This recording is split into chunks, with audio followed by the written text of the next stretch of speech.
Welcome to McPlum, simple solutions served daily. In this video, I will explain how to make ragi nachos. First, combine 1 cup of ragi flour with a 1/4 cup of water and your favorite spices like cumin and chili powder to create a firm dough. Next, roll the dough very thinly, about 1/16 of an inch, and cut it into small, triangular nacho shapes. Finally, bake these chips at 350 degrees Fahrenheit for 10 to 12 minutes, or air fry until they are perfectly crispy and golden brown. Now, let's prepare the delicious toppings for your ragi nachos.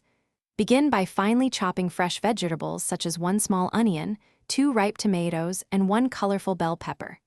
Next, create a vibrant salsa by combining diced tomatoes, fresh cilantro, a squeeze of lime juice, and a pinch of salt. Lastly, grate about 4 ounces of your preferred cheese, or if you prefer, whip up a creamy dairy-free cheese sauce. With your chips and toppings ready, it's time to assemble your incredible ragi nachos.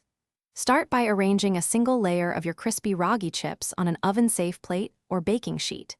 Then, evenly spread your freshly prepared salsa and all the chopped vegetables over the chips, ensuring every bite gets some goodness. Finally, top everything generously with your grated cheese and bake at 375 degrees Fahrenheit for 5 to 7 minutes, until the cheese is perfectly melted and bubbly. Your homemade ragi nachos are now ready to be enjoyed. For an extra touch, garnish your hot nachos with a sprinkle of fresh cilantro and a dollop of cool sour cream or a dairy-free alternative. Serve them immediately to experience the perfect blend of crispy chips, fresh toppings, and melted cheese. They are truly a delightful and healthy snack. Also, be sure to check the description below for a link to grab Little Tree's black ice and discover other great deals. Thanks for watching. Stay juicy and subscribe.